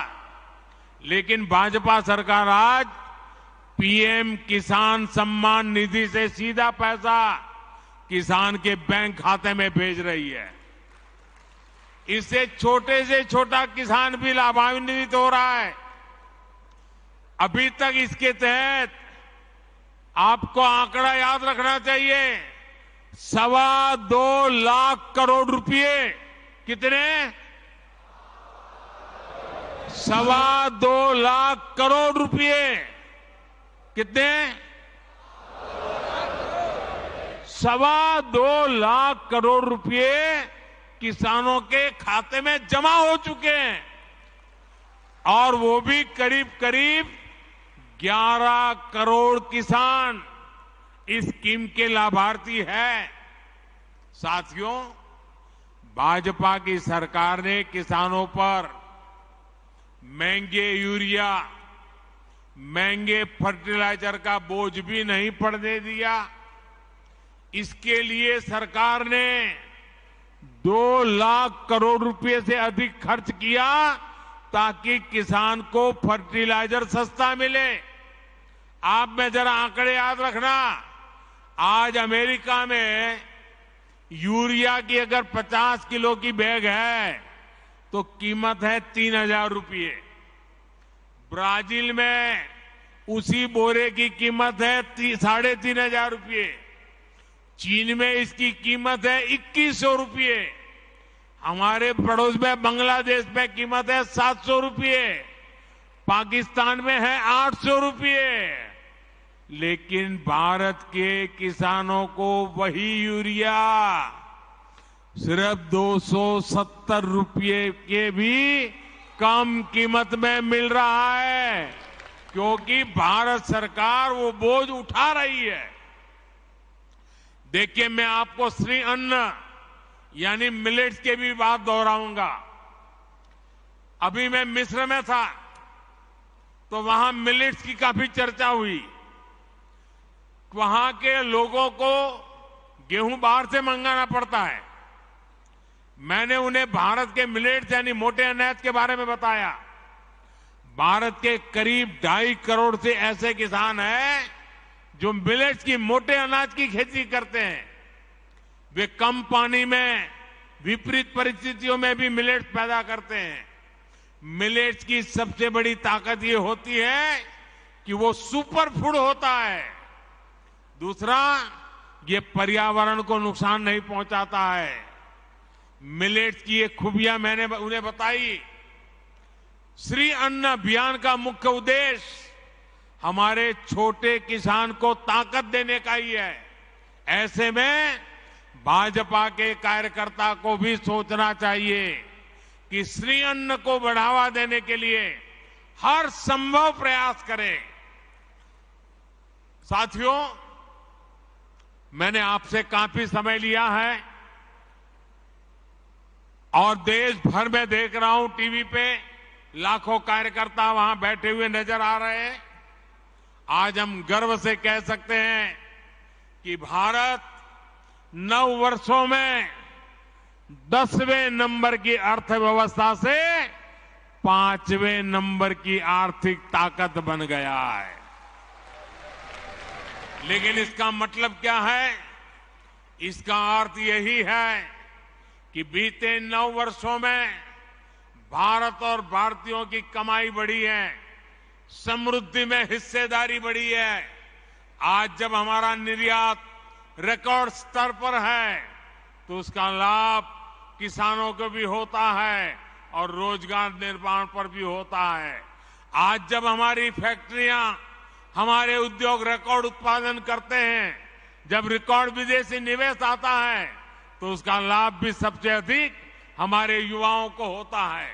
ये समय, ये कालखंड भारत के युवा बेटे बेटियों का है। पिछले 9 वर्ष भारत के आत्मविश्वास को लौटाने के थे। अब आजादी का अमृत काल अमृत पीढ़ी के संकल्पों की सिद्धि का है। साथियों, बीजेपी के सुशासन का एक ही मंत्र है। ये मंत्र देश की कमाई का विस्तार कर उस समृद्धि का लाभ हर भारतीय तक पहुंचाने का है। भाजपा एक तरफ देश के संसाधन बढ़ाने की नीति पर चलती है, देश की तरफ हर लाभार्थी तक पहुंचने का ईमानदार प्रयास करती है। इसलिए पिछले 9 वर्षों में देश में लाभार्थियों का एक बड़ा वर्ग तैयार हुआ है। जो पहले वंचित था उसे अब वरीयता मिल रही है। यही तो सच्चा सामाजिक न्याय है, जिसकी कामना पूज्य बापू से लेकर डॉक्टर अंबेडकर और लोहिया जी तक हर महापुरुष ने की थी। हमें इसी रास्ते पर आगे बढ़ना है और हमें बीजेपी का कार्यकर्ता होने के नाते एक और बात को ध्यान रखना है। सीट चाहे कोई भी हो, उम्मीदवार चाहे कोई भी हो, हमारा उम्मीदवार एक ही है। हमारा उम्मीदवार एक ही है और वो उम्मीदवार है कमल। कमल ही हमारा उम्मीदवार है। हमें हर घर कमल से बड़ा कुछ नहीं है। हमारे लिए कमल ही सब कुछ है। जनता को ये भी लगे कि जहां कमल है वहीं पर उसकी समस्याओं का समाधान है। इसलिए हमें कमल के निशान के साथ अपनी पहचान बढ़ानी है। हमें गर्व से कमल के निशान को अपने सीने पर लेकर चलना है। हम अक्सर देखते हैं कि सिर्फ चुनाव के दौरान ही कमल के निशान को बैनर तख्तियों में छपवाया जाता है, लेकिन अब हमें कमल के निशान को हर जगह, हर कार्यक्रम में प्रमुखता देनी चाहिए। हमें यह भी देखना है कि कमल से जो जुड़ा है उसकी पहचान सेवा से हो, समाज का हित करने वाले की हो। आज जो यहां से 2,500 से ज्यादा कार्यकर्ता हमारे विस्तारक अलग अलग राज्यों में जा रहे हैं, उन्हें भी इसी का विशेष ध्यान रखना है। ये अभियान आपके लिए एक तपस्या से कम नहीं है। जिस गांव में आप जाएं, वहां के लोगों के साथ, समाज के साथ उन्हीं की तरह जीवन जिए, ना अलग रहें और ना ही अलग दिखें, और अपने आत्मीय संबंध गांव के लोगों से ऐसे बनाएं कि वो आपकी वापसी के लिए आपसे आग्रह करते रहें।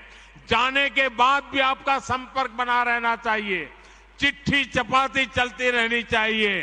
साथियों, मैं आज देश के प्रबुद्ध मतदाता का भी फिर से आभार व्यक्त करना चाहता हूं। आर्थिक हो या सामाजिक, देश आज निर्णायक फैसले इसलिए ले रहा है क्योंकि 2 दशकों बाद देश के लोगों ने एक मजबूत और स्थिर सरकार चुनी है। आज पूरी दुनिया में भारत को लेकर इतनी पॉजिटिविटी इसलिए है क्योंकि यहां एक मजबूत सरकार है। आने वाले 25 साल यानी आजादी के अमृत काल में विकसित भारत के निर्माण के लिए यही स्थिरता, यही मजबूती, यही हमारे लिए आवश्यक है। हमने इसीलिए आगे बढ़ना है। इसी संदेश के साथ हमें बूथ बूथ पर अपने संवाद को आगे बढ़ाना है।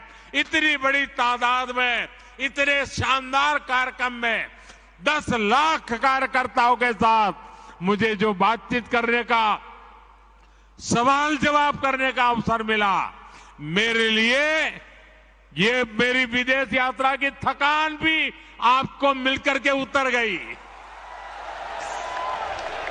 ये आपका प्यार, ये आपकी ऊर्जा, ये और नए काम करने की ताकत देती है। मैं फिर एक बार आपको बहुत बहुत बधाई देता हूं, बहुत बहुत शुभकामनाएं देता हूं। मेरे साथ जोर से बोलिए, भारत माता की, भारत माता की, भारत माता की, वंदे वंदे वंदे वंदे वंदे वंदे वंदे वंदे वंदे